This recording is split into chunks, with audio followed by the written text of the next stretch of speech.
Hello my darlings and welcome to a new mood reading vlog. So without much further ado, I'm going to pull my tarot card prompt and pick the first book that I will be reading, and I'm doing the Lovely Ladies tarot deck, which is just a bunch of super hot chicks. So let's get shuffling. Oh, that's a nice card to get. So I got the Four of Wands, and the prompt for the Four of Wands is something that has a fun cover. So glitter, rainbows, sparkles, just something that's really fun.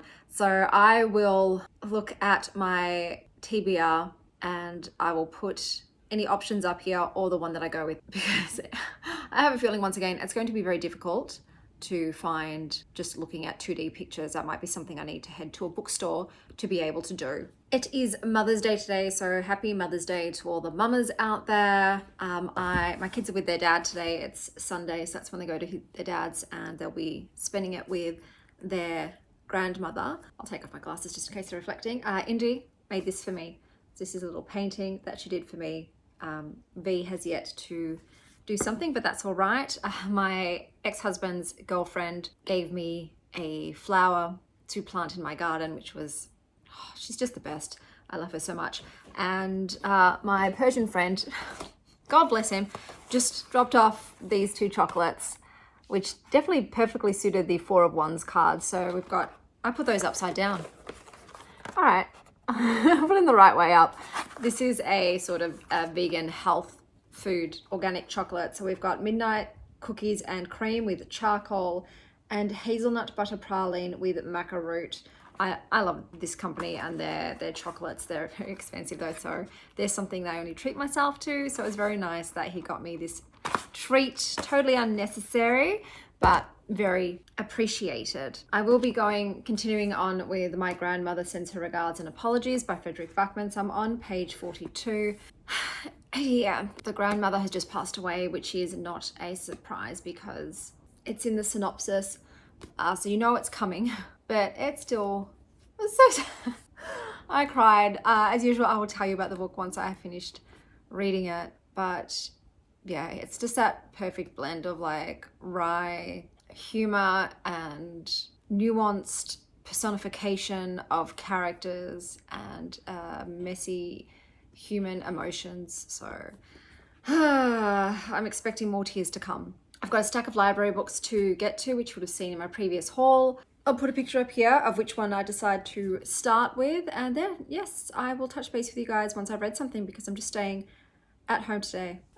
Zero human interaction. Everyone keeps asking, how are you spending Mother's Day? I'm like, well, my kids are going to their dads and I'm going to be completely alone and resting and reading and crocheting, which is, you know, a very lovely, restful way to spend Mother's Day. I was with my kids this morning, so don't worry. It's not like I said, I don't want to see my children at all.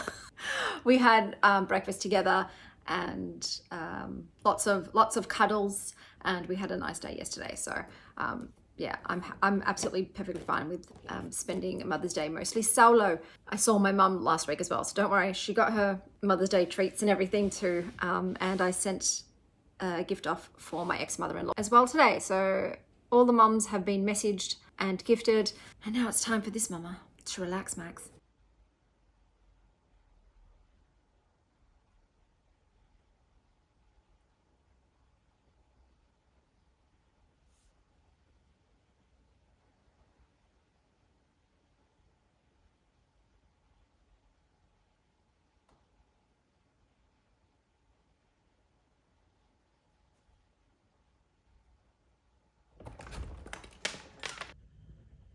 Hey, beautiful girl.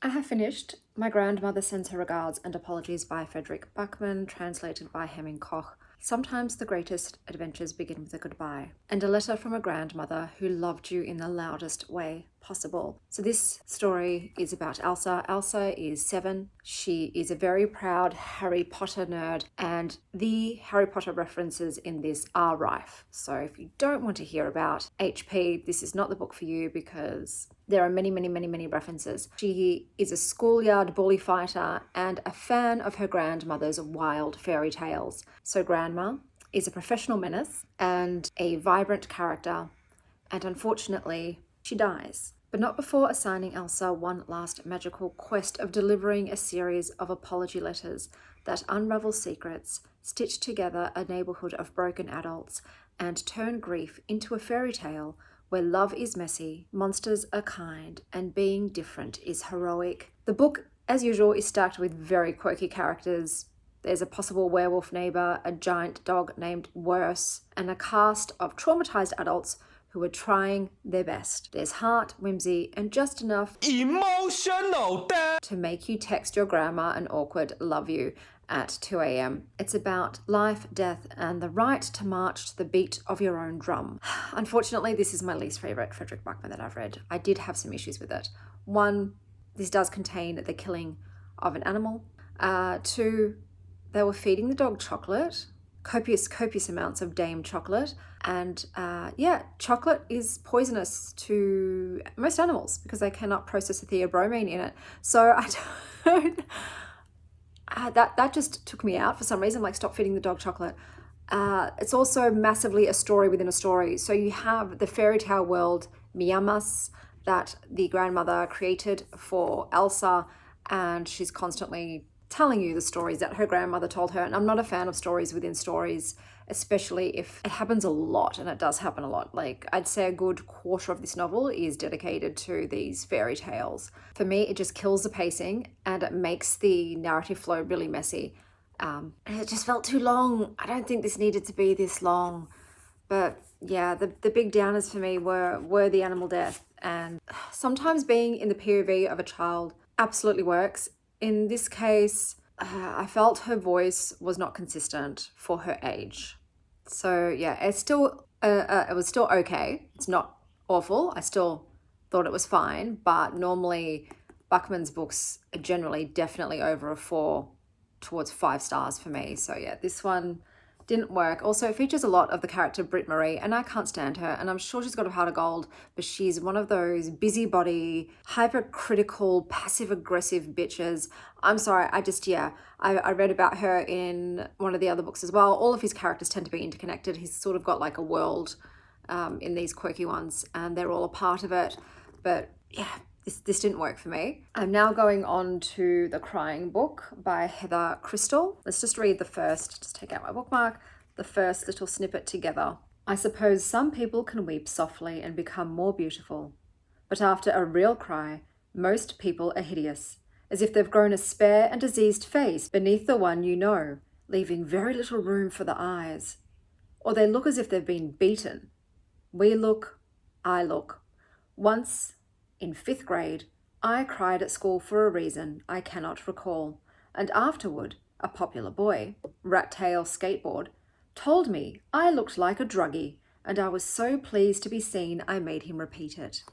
So it's in little individual snippets and fragments. It's about the author and her experiences with the grief of losing her friend who took her own life and the depression that ensued afterwards, whilst she was also giving birth to her first child. So yeah, grief and impending parenthood, probably the main themes in that one. So I'll be going on to that one next. This isn't what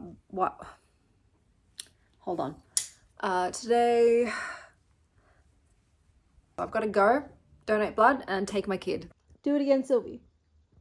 Do it again. Go crazy again. Oh, there she goes. What are you doing, Bubbles? Chasing the lights. Look at Sylvie. So majestic. Sylvie.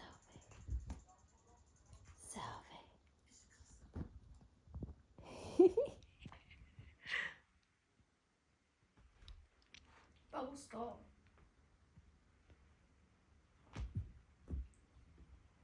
Hey baby cakes, let me tell you what I've been reading. I did go rogue. I know I told you I'm going to be reading these books first, and then no, that was not what happened. So I ended up picking up, and I'm about halfway through, The Bear by Andrew Kribak, and I am loving it. I will tell you about it once I've finished, but it was a good choice. It was exactly what I was wanting to read, and it's a shorter book, so I am pretty sure I will finish it today. I did decide on No One Is Talking About This by Patricia Lockwood, because not only does it have a rainbow on the cover, it is also, it has also been shortlisted for many, many book awards, one of them being the Women's Prize for Fiction 2021. And the reason I ended up going with it is because my prompt, my reading challenge for June is Judge June, which means read a book that's been nominated for some kind of prize or award. And like I said, this one, multiple. And it had the rainbow, even though, that being said, that other book, which I saw from across the room in the bookstore, and just like an overly confident, kind of creepy 60-year-old man when he spots a hot 20-year-old girl, I made a beeline straight towards it, put my hands all over it, and was like, who is your daddy and what does he do? I love that cover.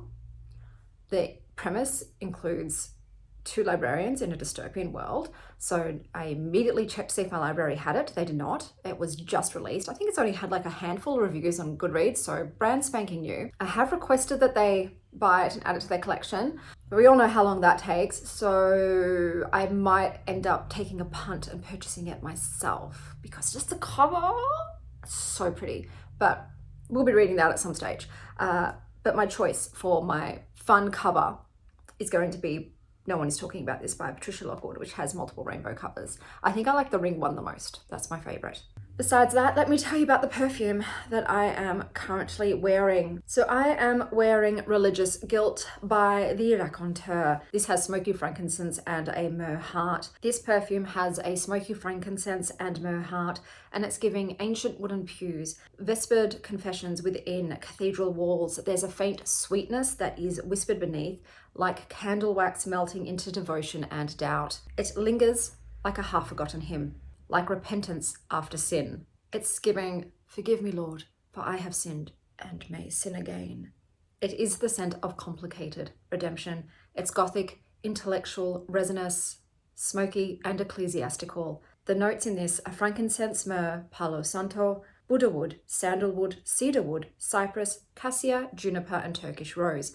My initial picture that was conjured up when I sniffed it was that of those thin, burning candles that you place in sand whenever you enter an Orthodox church, maybe a Catholic church too. It is nice, but it is much too heavy on the wood for me. The book that I would pair with this scent is Camilla by Sheridan Le Fanu, because it is for the sensual and spiritual in collision. Female vampire gothic with hints of Catholic repression and dark eroticism. Besides some reading, my kids are with their dad today, but I do have to make a trip there to drop some things off. I am going out and about doing a million things, but I'm filming that for my day in the life vlog over on Patreon. I will give you guys little tiny teeny morsels of what I get up to today, but otherwise I'll catch up with you once I finish a book, and I'm pretty sure I will finish The Bear today.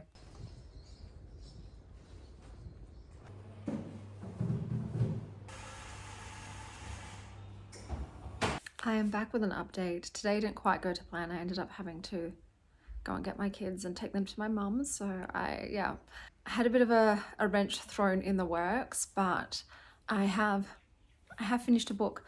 And that book is The Bear by Andrew Krivak. Eat, pray, hibernate.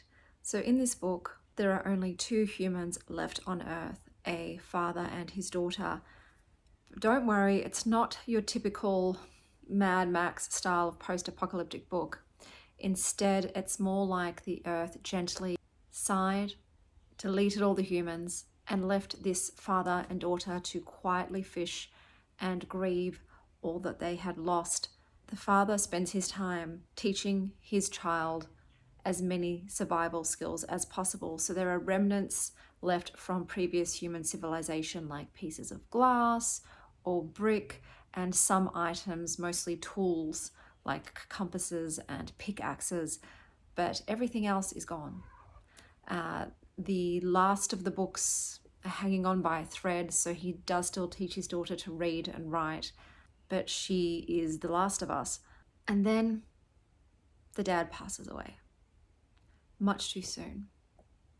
And it gutted me, and it's not a spoiler, it's in the synopsis, because you find out she basically gets adopted by a Yoda-like bear who becomes her kind of mentor and life coach, and helps her during this transitionary period from having been parented to having to become completely independent She ends up being able to communicate with the land and the animals. So the animals do speak.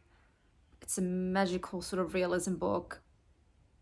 And I'm still not certain exactly how she's hearing them, if it's a literal voice or it's just, you know, intuitive. In this book, there is a ton of foraging, solitude, and metaphor. If your idea of a good time is emotionally unraveling in the woods with no Wi-Fi, you're in luck. You will cry, I think. I cried plenty. It's a touching, beautiful, hauntingly quiet book. It's like The Road if it had hugged you instead of traumatized you. The Road is very traumatizing. I feel like the book itself is a quiet elegy for humanity, nature, and the end of time itself.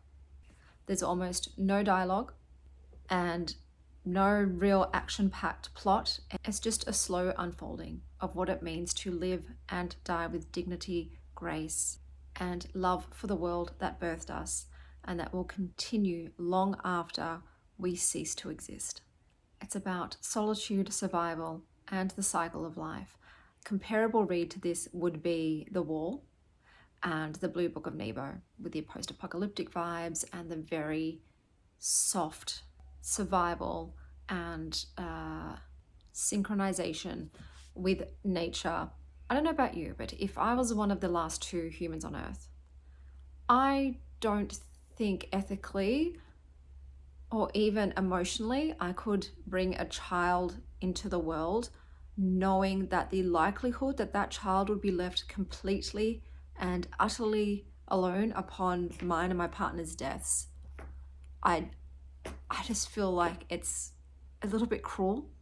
There's a difference between you having a companion and that companion dying and being alone to bringing a child into the world and then leaving them alone. Like you could tell from the beginning of this book the urgency in which he was hoping to teach her all he could, but obviously he was limited by her age and her ability in what he could pass on to her. And then his time ran out, and at his end he was crying out, I haven't told her everything she needs to know. It's too soon. She's not ready yet. Oh, I'm gonna cry just thinking about it. But yeah, you could tell like he felt bad that he was leaving her so young to fend for herself. Obviously she had the assistance of the animals. If she hadn't, she would have died. I think she's 10 when she's left on her own. But yeah, I think I'd just rather die, because there's this sort of just monotony. I think it's the fact that, okay, I do have to warn you, copious animal deaths. They have to hunt and kill to survive. And that's what they do, because there's only so much you can forage, especially in winter. They have to kill. And obviously they use every part of the animal, but that is repeated over and over. This is one of those repetitive books, just like The Wall and The Blue Book of Nebo. It's just about the constant daily activities you need to do just to be able to survive, just to get through each day. And also it's a meditative reflection, the earth and nature and survival, all that jazz. I have a soft spot for these types of books. The writing is very simple, but it suits the reflective, peaceful tone of the book. But yeah, I just, with nothing to do except hunt and forage and try to stay alive every day, I think I'd just rather join the eternal sleep of my ancestors and peace out. Because yeah, every day she has to start a fire to live, to survive, to have water to drink. It just sounds exhausting. I'm very happy, thankful for the modern conveniences we all have. I would not last in a world like that. I would just give up, lay down and die. I know myself enough. I'd be like, I think, yeah, if it came time to kill an animal, I don't think I could do it. So I don't think I could do it. I'm not a hunter. I'm a forager, sure. Hunter? No. Would I do it for my children though? Yes. Okay. Yeah. If I had children, then I would hunt to keep them alive. But if it's just me, I'll just, yeah, stop drinking and eating and die in 3 days. However it takes. Just, yeah, deliriously sleep my way to death, Let me know what you think you would do. Would you just fight tooth and nail with everything you had just to survive as long as possible? You are the only human on the planet and you live in a wilderness that has snow and freezing storms and temperatures in winter. So keep that in mind. Let me know what you would do. There's no houses, okay? So you're just finding caves, you were sleeping under trees. It's that sort of situation. You're fashioning, bows and arrows and prongs from wood. You're just having to whittle wood with sharpened stones. So it's very primitive. But yeah, I really love this book. I think it's fantastic. And if you like The Wall and The Blue Book of Nebo and a less traumatizing, devastating version of The Road, I think you'd enjoy this book. It's very short, but it did pull on my emotional strings. So that was The Bear by Andrew Kripak. That's the first read. I'm still waiting for No One Is Talking About This to come in. So I might go on to The Crying Book by Heather Crystal, which is like a poetic memoir about crying, or maybe not, maybe I'm too emotionally distraught. But then what have I got? Frederick Buckman. This is going to be the crying book. I don't know what the vibe of No One Is Talking About This is like, but the other books that I've selected thus far are all like emotional gut punch books. What am I doing to myself? Maybe subconsciously I need a cathartic release. If my makeup is apt, it's because I've cried most of it off. I'm going to go veg out on the couch, crochet, and watch some more YouTube. I took ibuprofen for a couple of days, did nothing for my thumb. I don't think it's inflammation. I think I've actually injured something in there. So I'll wait another 2 weeks and then I'll go back. But I'm not taking ibuprofen for any more days. I think 4 days in a row is plenty of time for it to work if it was going to work. If there's any doctors watching, let me know if I'm incorrect. But if taking it for 4 days and not having any difference in pain, I'd rather not continue to take it because I know it can have a negative effect on your gut and other things. So I could splint it, like she said, to make sure I don't move it. So I might try that. Want to say goodbye to everybody? Yeah. This is a good time for a bath. It's a good time for a bath? Oh. I love you.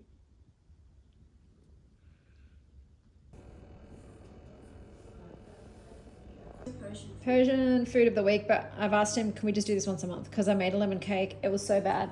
Look, it's literally going to go in the trash. That's why I've got trash next to it. It was gluten-free. It's so stodgy. Lemon curd cake. Horrible. Hello, my darlings. I have read some more books. So I was reading The Crying Book by Heather Crystal. I read half of it because I was in the waiting room for the blood test for 1 hour and 40 minutes. Yeah, it was a vibe in there. We were all very annoyed with how long it was taking to be seen, but what can you do? Blood test is done and at least it's over for now. But so this book is a sort of poetic memoir and it is literally an entire book about crying, and not just crying, all the types of crying. Personal crying, historical crying, crying as an art form, crying in science, crying in parking lots, even crying tears of a rapper. It kind of felt like a sad girl Wikipedia spiral with lyrical prose. The issue is it was full of triggers. Oh my God. And I get, you think, oh, it's a book about tears. But the thing is, the author was talking about real life traumatic events, not just in words. I flipped open to a page and there, in black and white, was a full page image of a murdered student from the Kent massacre with their friend screaming over their dead body. And I was like, yeah, this is turning into trauma porn, real life trauma porn. There's a difference between fictional horrific events and real life horrific events with photographic evidence. And I just was there, that was not the space I was in. So I did DNF this one. And then I picked up this book, Women Living Deliciously by Florence Gibbon. So live, laugh, and fuck the patriarchy, I guess. The writing in this is very reminiscent of early white woman feminist posts on Instagram. The style is a hell of a lot of all caps words, exclamation marks, and the word fuck is like used far too much. I'll just read you one paragraph just so you can see what I mean. I'm not being hyperbolic when I say it's used way too much, and I'm someone who enjoys a good fuck. The world we live in is unfair. People treat us according to our appearance, and guess fucking what? We cannot let that stop us from living our lives. We can listen to that fucking voice in our heads telling us to stay home, telling us we need to order a whole new outfit before a trip to the beach, that we're not good looking enough, and we can fucking ignore it. I will say the presentation of this book, oh my God, it is absolutely stunning. It is a feast for the eyes. Beautiful, beautiful imagery and illustrations. Every single page is illustrated, and that just makes it a delight visually. But bro, after about 50 pages, it's not for me. It just feels very trite and performative. I think a lot of women will probably get something from this, will find it enlightening and inspiring, but it's just not catered to me. And then I picked up Rune, The Tale of 1,000 Faces by Carlos Sanchez. I'm just going to show you some of the imagery first. Come for the magical animals, stay for the sign language spells, and waffle-fueled heroics. This is a graphic novel that answers the age-old question, what happens when a deaf wannabe patisserie chef and her bug-loving bestie stumble into a realm of magical mayhem? Well, delightful chaos ensues. So you have Shiri, and she is our intrepid dessert-obsessed heroine, with her best friend Di, who is the budding entomologist, and they both have a knack for trouble. They currently reside in St. Clair's orphanage because they are orphans, and one day, whilst evading their bullies and searching for exotic ingredients, they tumble into the enchanted world of puddin'. But don't worry, this puddin' isn't laced with drugs.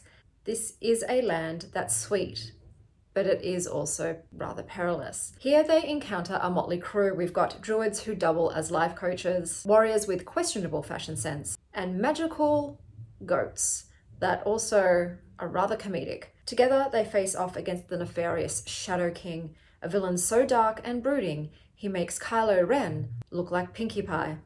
The best thing about this book is the artwork. It is absolutely a feast for the eyes. It is very reminiscent of perhaps Adventure Time crossed with Studio Ghibli, but make it pastel. And I would say Adventure Time and Studio Ghibli plus pastel is also a great energy vibe for the book itself. In this book, Talk to the Hand takes on a whole new spellbinding meaning. There are themes of self-expression, identity, found family, difference, courage, and imagination in this. It combines heart, humor, and a healthy dose of the absurd. It's a tale where friendship triumphs, baked goods are a food group, and magical goats abound. This is perfect for middle grade readers and adults who appreciate a good pun and an even yummier pastry.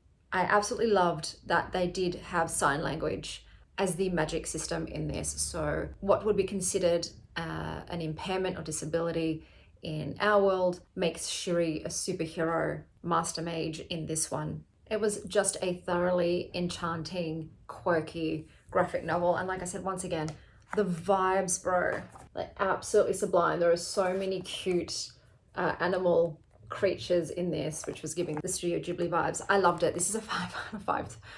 For me, this is just a perfect middle grade fantasy book with representation, fun adventures, cute characters, and sumptuous artwork. So I love this. Fantastic. It kind of similarly reminds me of the other graphic novel series I love, Lightfall. It's got that cozy, heartwarming vibe. Lightfall, though, is a lot more tense than this one. So this one, even though you've got a big bad guy, he's a big bad thing, you still feel like no one's gonna die. I don't know if that's true as the story progresses, but in this one, there were close calls to death, but no actual deaths. But yeah, absolutely just what I was looking for, man. It's a hug in a book, and I had a delightful time. So such a whimsical, joyous time reading it. Books-wise, regarding the next books, I've still got to get on to the Patricia Lockwood. No one is talking about this book. It's at the library. I'm going to go get it. Kind of want the ebook though, I think, as well, but we'll see. But I've got to pick up the physical copy.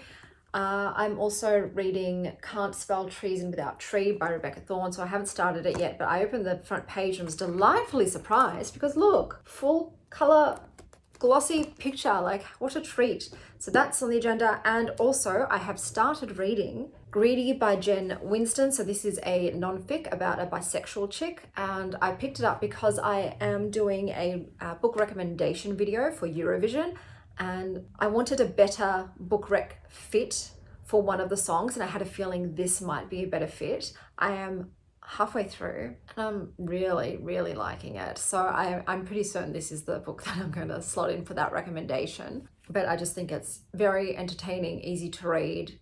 It still has depth and it's highly relatable. So those are probably going to be the last 3 books, most likely. I do like to have 6, so as long as I have 6 read in full, we are done. I'm heading out today, dropping my kids off at my mum's because they're both home, and I am going to drop off some clothes to sell and drop off some clothes to donate, and then maybe go to the library to pick up the Patricia Lockwood book and take myself out to lunch, and then pick up the girls. So they don't want to run the errands with me, fair enough. I did not like running errands with my mum as a kid either. So yeah, my mum's like, just bring them here, that way they can have lunch, watch some TV, and then just go home. So that's what we're doing today.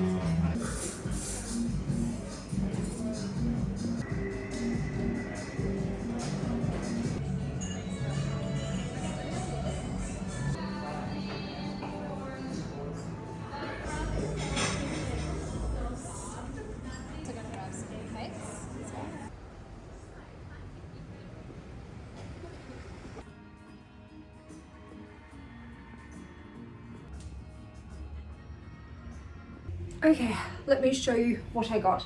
So keep in mind, this is not, I think I need to tilt this down a bit, otherwise you won't be able to see. This is not, no, it's still tilted up, whatever. This is not a 1920 silhouette, but it does have sequins and it does have a pattern. So it's gonna have to be good enough. So this is what I got, and as you can see, it's kind of got an Art Deco, oh, Sylvia, Deco-ish pattern. So it's white sequins, got a very low neckline, but you know what, like, it's just gonna have to do. So that's what I've picked for my mum's birthday party, and it does look nice on me, that's the main thing. And then I got this with tags. Oh, the brand for this is Nookie, which, you know, is one of the brands I really love. Then I got this one, because we all know I love lime green, or whatever color green, chartreuse, whatever you want to call this, absinthe. This is Helmut Lang with tags, sweater, just a sweater dress for winter, because winter is coming. And then another one with tags. Oh, this is Nicholas, and it's got like little diamante stripes. It's like a dress within a dress. Hello, blue. And it's just a little black dress, once again long sleeves. I am keeping winter in mind because I don't love wearing jackets and having to keep a jacket on. Like, I feel very restricted and uncomfortable, so I like to be warm and still just wear my fit. So yeah, 2 winter dresses, and also, yeah, I'm so happy this is long sleeve as well, so I'll be warm at my mum's party. But pretty happy with my purchases. Oh, I went to the library. So we've got No One Is Talking About This by Patricia Lockwood.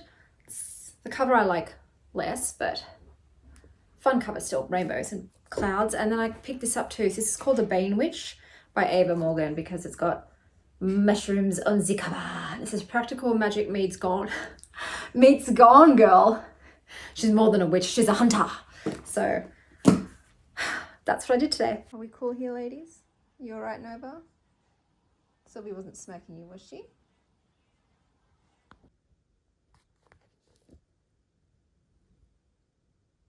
Hello, my darlings. I have DNF'd a lot of books, so we're going to blast right through them. I started blasting, bang! And then we'll get to the books I actually did end up finishing. So I read part of No One Is Talking About This by Patricia Lockwood.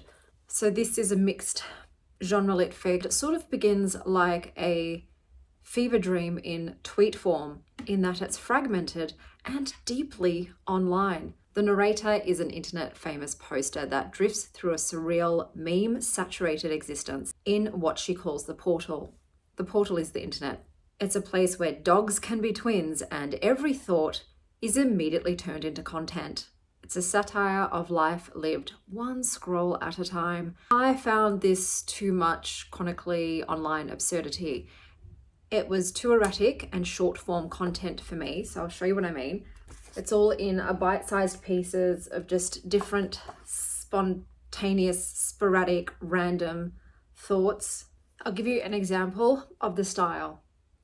She lay every morning under an avalanche of details, blissed, pictures of breakfasts in Patagonia, a girl applying her foundation with a hard-boiled egg, a Shiba Inu in Japan leaping from paw to greet its owner, ghostly pale women posting pictures of their bruises, the world pressing closer and closer, the spiderweb of human connection grown so thick it was almost a shimmering and solid silk, and the day still not opening to her.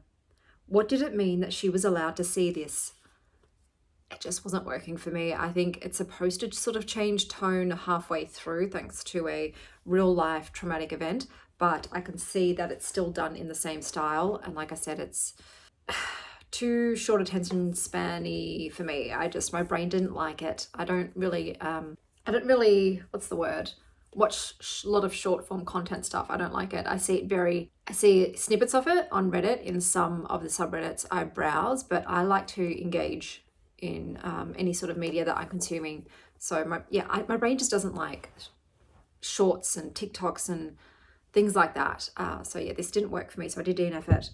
But I would say read it if you like doom scrolling and getting corn-cobbed. The next book that I picked up and DNF'd, unfortunately, was Can't Spell Treason Without T by Rebecca Thorne.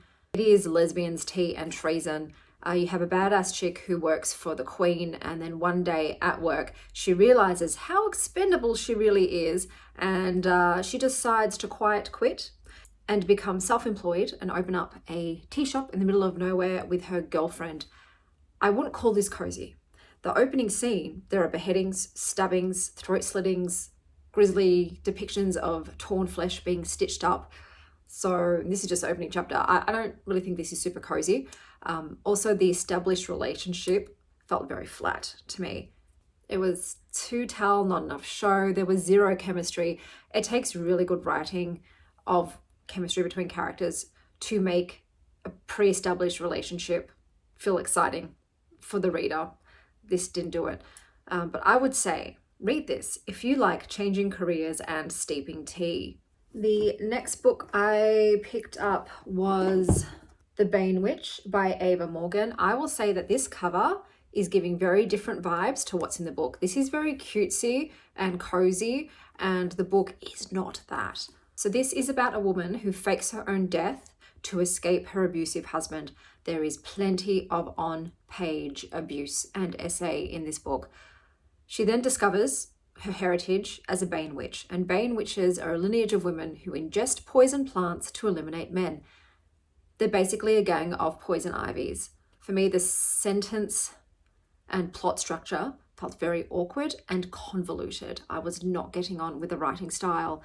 I was also expecting from the blurb, which says practical magic meets Gone Girl, and her place is to rid the world of evil men. I was expecting a really fierce, deadly protagonist, but she's very broken and still very much in her currently traumatized state. And it was just exhausting to read. The pacing was slow, and once again, like I said, it's a lot of dark themes. It's a lot of essay. She escapes her husband, but then, she needs to hitchhike because she has no money. She's just fled with the clothing on her back, basically. And then, naturally, yes, this man wants to, sexually assault her for giving her a ride. So I was like, I cannot. I'm sure eventually she gets her agency and her shit together and becomes an avenging angel, but it was bumming me out. But I would say read it if you like books about women escaping abusive relationships and poisonous plants. I then picked up A Ghost in the Throat by Dira Nigrifa. There is so many Irish Gaelic words in this, and even though my great-gramps came from Dublin and he taught my mother Gaelic, that gene is dormant in my body because I have absolutely no sense of the language, and even after looking up how to pronounce it on Google, I am sure that my tongue is still absolutely murdering it. So apologies for every time I try to pronounce a Gaelic word. But I think originally I thought this was a fictional tale. It's not. It's what I would probably term autofiction. It's about the author and her life, but also about her previous and current fixation with a famous poet and how it interplays with her life. I will talk about it more in detail once I have finished it. I am loving it. Her writing style is delicious, and I am absolutely lingering and immersing myself in it. I am purposefully taking my time with every word and luxuriating in her prose. So I am currently 67 pages into this and thoroughly enjoying it. So I will talk to you about it once I don't think I'm going to DNF this book. I can't imagine with the 5-star feeling I'm getting from the 67 pages that I would DNF the rest of it. So I will tell you about this beauty once I've finished. And on to a book that I have finished. So I'm just going to put my glasses on so I can see my notes. So I did finish Greedy by Jen Winston. Bisexuality isn't a phase. It's a full season arc with bonus content. This book is equal parts memoir, manifesto, and bisexual panic attack with a millennial sense of humor. This is a collection of essays about being too much, wanting too much, and questioning everything from sexuality to gender identity. Winston shares her experiences with biphobia, internalized shame, queer imposter syndrome, bad dates, good sex, bad sex, and the endless pursuit of identity with a capital I. She attempts to take down the idea that bisexuality has to look a certain way. Whether Winston is faking it till you're making it at a queer party or crying in a lift ride after hooking up, she lets messiness be valid. I would say this is for the people who believe that being a little unhinged is part of the queer experience. It's witty, vulnerable, and feral. You'll feel seen. You'll feel called out. You might download Hinge again. But cheers to the bis who feel constantly confused and catastrophically horny. I enjoyed it overall. I did feel like the writing style was a bit BuzzFeedy, and I thought that the copious footnotes were not entirely necessary, but I generally feel that way about footnotes no matter what the genre of book I'm reading. There were also some parts of the book that felt a touch virtue signally to me. So there were some things that I could see a lot of people having issues with, but I could just gloss over them and enjoy the bike ride. I know I previously said, I'll try to make 6 books for each mood reading vlog, but I think with the amount of books that I DNF, I'm just going to stick to 5 books read in full for these mood reading vlogs. I started listening to The Wheel of Time by Robert Jordan, and don't expect to see a review for that for quite some time if I decide to finish it, because it is a girthy tome. I think the book itself is over 800 pages, but I've gotten this on audiobook because there's just no way that I'm going to be able to get through a book of that size in a library loan in 3 weeks' time while I'm concurrently reading other things for other vlogs. So I've gone with the audiobook, and it's 33.5 hours long.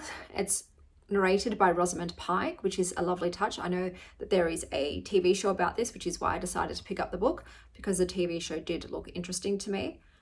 At the moment, I don't even know how to begin. It's an epic fantasy, so you're just kind of trying to orient yourself and take on the absolute mountainous amount of information that is being avalanched on you. It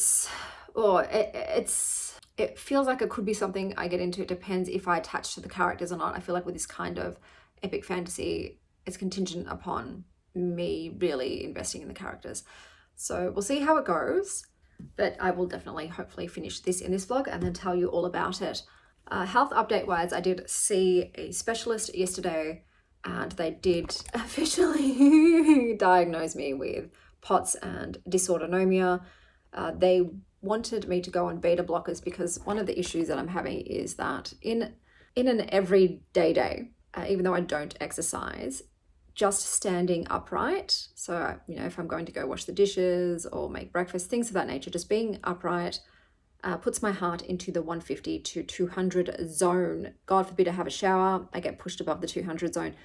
So he was telling me, this is how much a normal person's heart beats during a day, and this is how much your heart beats during the day, and it's not good.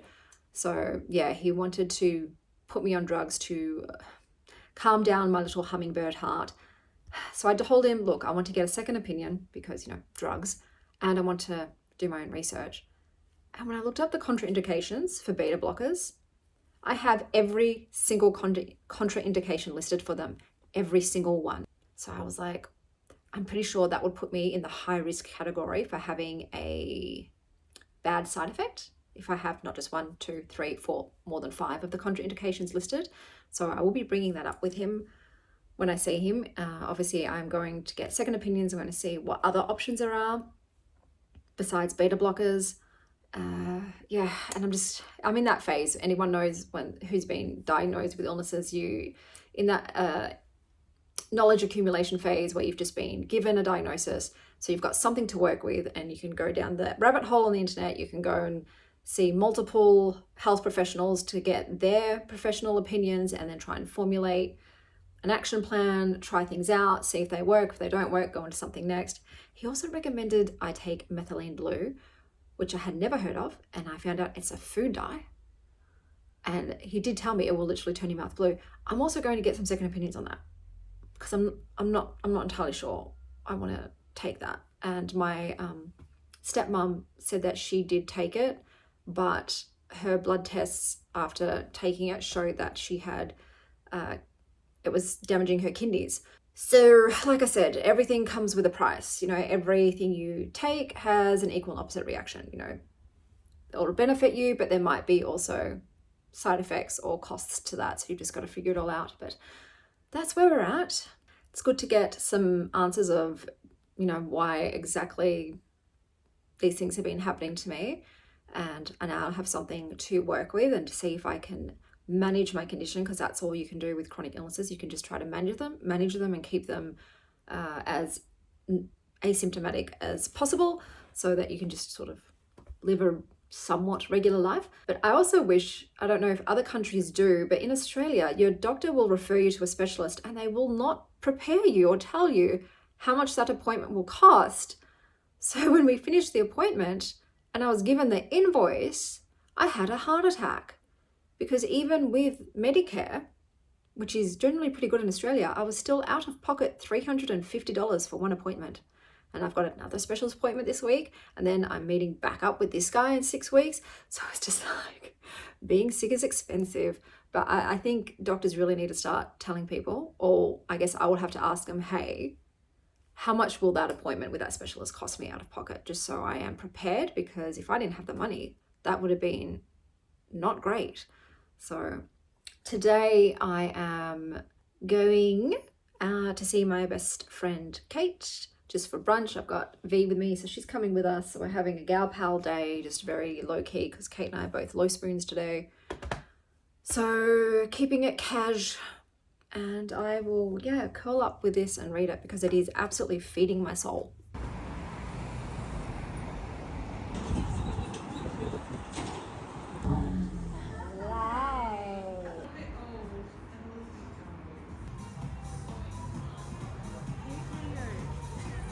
Against your red dress, because between The green.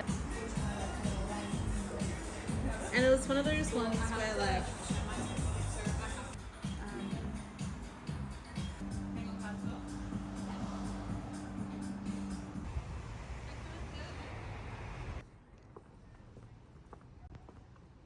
I'm not gonna say salacious.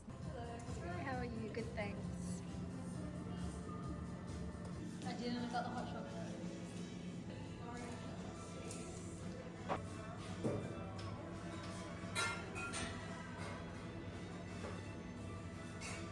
Involves children and adults. Yeah, it's rough. I got peanut butter and chili, tiramisu, and salted caramel. You little munchkin, Mummy's just standing up. Yeah.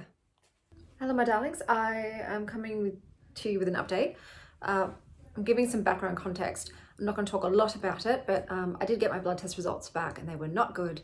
And I have been taken off all the drugs I was initially put on. They want me, so my cardiologist and my private doctor want me to go start a treatment next week, and then they will do another blood test, 6 weeks after that to see what the treatment did, and then they will probably think about different drugs.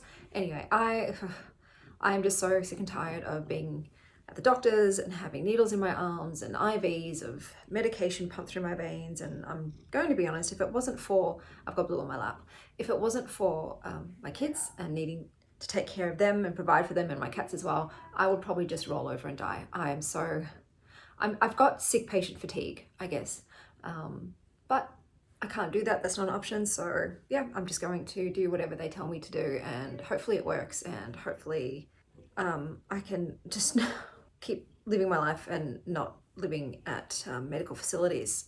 But anyway, I got the bad news and I cried a lot, and after I had my cathartic sob, I thought, let's just distract ourselves, let's just shelve this for a second and go on to something else. So I put the Wheel of Time by Robert Jordan back on. So I was listening to that on audio, and then I thought, the audio's not doing it for me. So I started reading it on book. I think epic fantasy audio doesn't quite work. There's too much going on. A little snippet of what the Wheel of Time's about. This is where the wheel weaves as the wheel wills. And apparently the wheel wills a hell of a lot of walking. So the chosen ones are definitely getting their steps in with their quest. For show, the main one, the most special of the specials, is Rand Altor, and he is your standard issue tall farm boy with daddy issues, sword envy, and a destiny that takes apparently over 14 books to fit it in. There are 14 books in this series, and these books are doorstoppers. For me, the character that I liked was the mysterious sorceress Moraine Damadred. She seems cool. However, the story also seemed very Tolkien-esque, and I love Tolkien, so it is for that reason alone that I have decided to continue with the series, but not in audiobook form and not in book form. I was finding it very long-winded, and I just wasn't caring. I wasn't getting invested, and like I said, it's a big book, but I didn't want to just give up on the story, as it were. I wanted to give it the benefit of the doubt. So I've decided to go into the TV version. Also, I think my emotional state did play a lot into this. Okay, I was dealing with so much externally that I just didn't have the energy, I guess, to push through with the book and the audiobook. And I needed more passive consumption. So yeah, thanks to my dad, I have Amazon. And so I watched all of season 1 and a few episodes into season 2. And I must say, there's one particular episode in season 2 that gave me life. This couple, bro, as monogamous as I am, if they were wanting a third, I would volunteer as tribute. The dude is fine and he likes older women, sweet. And this older woman, she's the same age as me. Actually, she's a year younger. Fucking stunning. So I would be like, yes, I will Eiffel Tower with you guys. Please put me in the middle. So look, it worked. It cheered me up. I then, shared my bisexual panic with my other bi bestie and was like, have you seen this? Have you seen this people? Maybe give it a look. Yeah. And yeah, it cheered me up. I just literally binged it. That's all I could do. I was, what it's like, guys, when you are trying your best not to spiral. That's sometimes when I think being a zombie and vegging out is the best. Just passively consuming stuff that is entertaining and takes your mind to a different place. Forget about where you are and what's happened. And yeah. So I will be continuing on with the Wheel of Time, just in the TV show format. And I know, guys, this is like the crack equivalent of a story. Like out of all the ways you can consume a story, Amazon TV shows is probably not what everyone would recommend as the, you know, truest form of it, but that's where we're at. So I am continuing on. Moraine is still probably one of my favorite characters. I love Rosamund Pike, and but I also am enjoying Lanfear as a character as well. The TV show does remind me, it's kind of like the Willow TV show, you know, Games of Thrones, the Lord of the Rings one, which I noped out of. I just wasn't liking that one. They're all very similar, you know, they're all much of the same, but eye candy is eye candy, and, you know, fantasy battles and magic is fantasy battles and magic. And at the moment, yeah, I need the distraction. So that's how that went. that one is, I guess, officially a DNF. I am still reading Ghost in the Throat. I'm 116 pages, so I'm about a third of the way through that now. I will continue on. It's just, yeah, I wasn't mentally able to read for a little bit. I'm feeling a bit better today. I initially really wanted to take you guys into the city because the art books fair is on and there was all these events, but I'm not well enough to do it. It's a lot of energy to get into the city and to walk around and be around all the people and the noise and the excitement, and no, you know, I can tell I would absolutely be very ill. So I'm not going, and I cried about that too. It really sucks when there's things that you want to do and then your body just won't let you. And especially when you're still young, like I'm only 39 and inside my spirit has energy. There's a disconnect. But yeah, I have to prioritize. You know, there's food that needs to be cooked and clothes that need to be washed, and that stuff is priority over adventures to the city. So maybe next time. There is a book, not a book fair, there is a big design market coming up I also want to go to, so hopefully I'll get to go to that. And I've got a perfume event with Law Perfumery also coming up. So I'm like, hey, maybe it'll be better for those, you know, rest now and then you get to go to those ones. So we'll see. And maybe the treatment, you know, will be wunderbar and really effective and not actually make me sick, because I'm sure other people who've had, you know, medicines pumped through their veins know that generally a lot of the time, most of the time, they make you sicker before they make you better. But I'm hoping how this case is going to be different. It's going to be different. I'm going to walk out of the clinic after my session. I'm going to be like, I feel fantastic. But don't worry, I'm okay. I called my mum and my dad and my ex-husband, and I've got my support team around me, and they're going to help me in case, you know, I need assistance with the children, taking care of myself as well. So I've got a support team. I've been through this sort of shit before. You know, it ain't my first rodeo.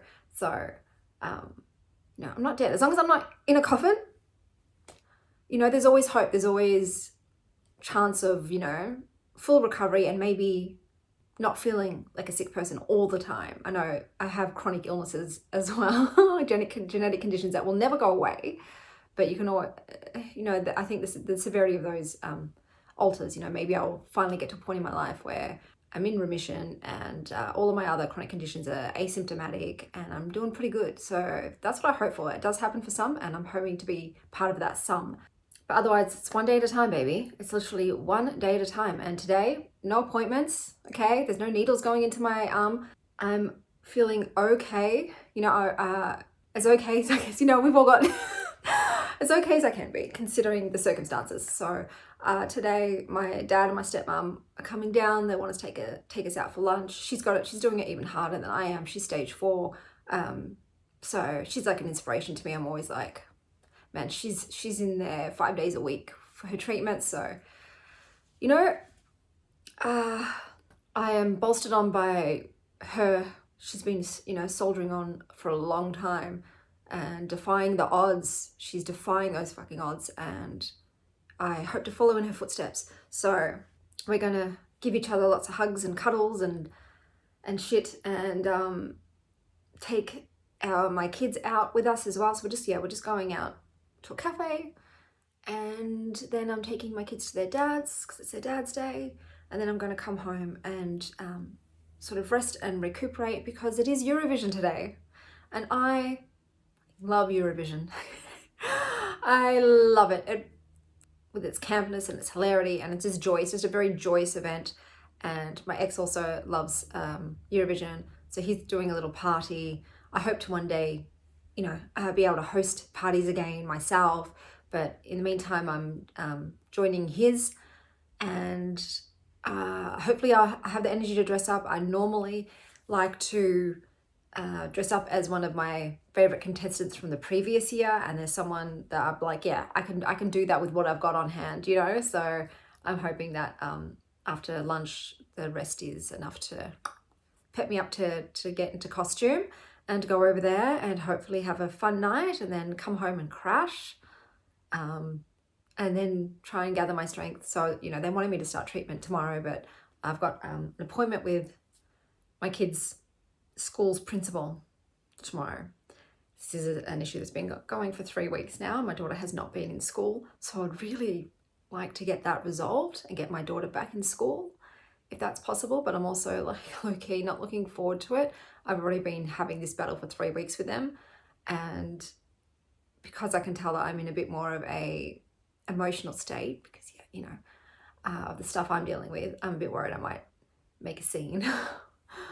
So the kids, my ex-husband's coming with, and I might just try and let him take the reins just to avoid myself getting overly worked up about it. But I just do want it to be resolved. I just want her to be able to go back to school, and they're being absolute CUNTs. They really are. They're just wanting her to, you know, tough it out and thug it out and, you know, just deal with the stress and the harassment and the trauma. And I'm like, if you guys just move her to a different class. But I don't know if it's like that in other countries. In Victoria, schools really don't want to change classes for your kid, even if there's 10, 12, 14 other classes in their cohort. They don't want to set a precedent that unhappy kids can then raise their hand and say, hey, I'd like to change classes too. So they're doing the most to not change her class. But that would be what's best for her. So yes, that's on Monday, and then Tuesday I start my treatment. Oh, so hopefully I can finish Ghost in the Throat before all that goes down. So that's the aim. Read today, read tomorrow, so I can give you a good review, and then I'm probably going to go AWOL for a little bit while I deal with, you know, the stuff. And then, so if there's any sort of disruption to videos or to my, you know, energy or whatever, you kind of know why. So I'm doing my best to keep this consistent as much as I can. But I'll touch back in with you when I've finished Ghost in the Throat. Yeah, this is what is always going on my lap whenever I'm filming. I'm sitting on the bed. There's always, it's either Blue, which is who's here today, or it's Sylvie. Someone is always on me. Thanks, babes. It made it so easy to film. Bro. Dobles. Well, I guess I'm just going to be sitting here for the next hour. Hello, my darlings. I finally finished reading Ghost in the Throat by Dhiren Nagrifa. This is a female text, and it will quietly possess you. The book follows Nagrifa's obsession with an 18th century noblewoman whose name was Evelyn Darby O'Connell, and they wrote the Cuina Art Tillera, which is a devastating Irish lament. So she's basically like the Adele of Gaelic poetry, fierce, personal, and ready to wail like a ghost in the throat. I'm going to read you the poem. So Dhiren translated her own version of the poem, so I'll read you a little bit. Fast I clapped my hands, and fast, fast I galloped, fast as ever I could have, until I found you before me, murdered by a hunched little furs, with no pope, no bishop, no clergy, no holy man to read your death psalms. Only a crumpled old hag who draped you in her shawl rag. Love, your blood was spilling in cascades, and I couldn't wipe it away, couldn't clean it up, no, no. My palms turned cups, and oh, I gulped. So this isn't your average, and she discovered the poem and she became inspired tale. No, this is, and then she vacuumed the living room, examined the patriarchy, dissected grief, cleaned up baby vomit, remembered she had a soul, and then hand translated an 18th century epic whilst breastfeeding in a parked car with 4 kids under 6. 4 kids under 6. I could never. This is master level multitasking. Her prose is very lush, dreamy, and existential. Themes in this book include womanhood as unpaid ghost work, the erotics of maternal exhaustion, historical detective work with a side of breast pumping, and how to fall in love with a poet in an absolutely not weird way, or maybe kind of a little bit of weird way. Kind of like your Irish grandma whispering secrets through the umbilical cord that extended from your child to you to your mother, from your mother to your grandmother, from your grandmother to your great-grandmother, and on and on and on, connecting all of you. It didn't end up being something I loved. I did find that the parts about Evelyn, the more historical aspects, did end up running long and boring me. And that's only because I'm not a massive fan of historical fiction in general, let alone non-fiction aspects of historical fiction. It's not as Blue's going nuts because of all the lights. It's just not a subject that particularly fascinates me at all. And I much preferred the more memoir, personal, poetic aspects of Duran's life. But it was still beautifully written and I did enjoy my time with it. Before I recap all of the books I read for this reading vlog, I also just found out that the Murderbot series, which I've read the first one and I enjoyed it, but I just didn't prioritize reading the others. I think I will now because I found out it's going to be turned into a TV series and Alexander Skarsgård is Murderbot. And I've watched the trailers and I love it.